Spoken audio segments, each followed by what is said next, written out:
was Christmas on the island of Sodor. All the engines were working hard. Thomas and Toby were busy carrying people and parcels up and down the branch line.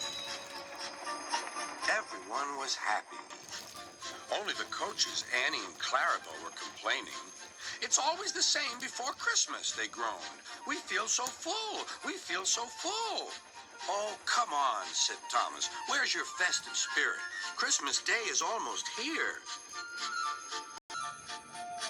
By the side of the track was a little cottage with a familiar figure waving to them.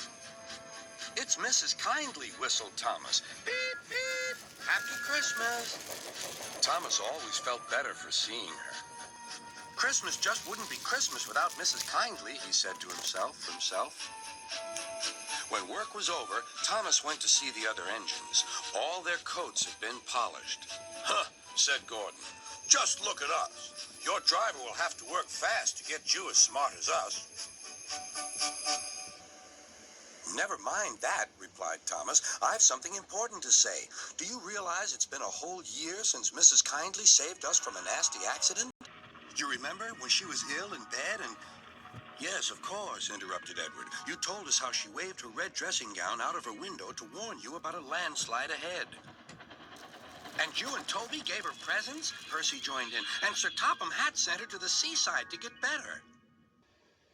"But," said the other engines, "the rest of us never thanked her properly."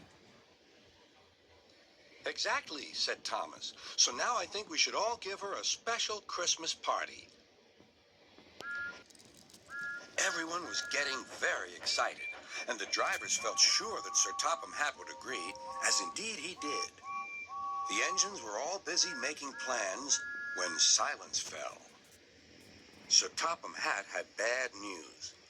"The weather's changed badly. Mrs. Kindly is snowed up. Toby says he'll help to rescue her. You must help too, Thomas. There's no party unless you do."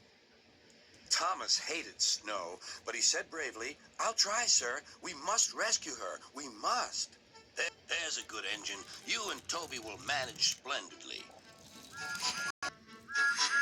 Thomas charged the snowdrifts fiercely. Sometimes he swept them aside. Sometimes they stuck fast. And the men had to loosen them.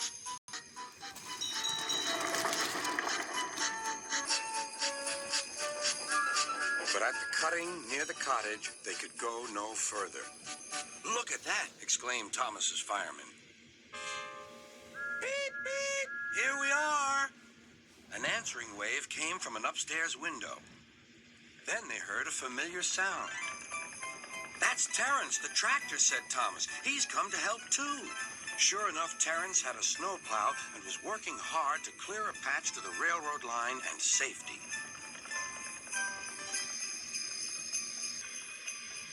At long last, the rescue was complete. Percy took the tired workmen home. Terence said goodbye to Mrs. Kindly and promised to take care of her cottage as he watched them all set off.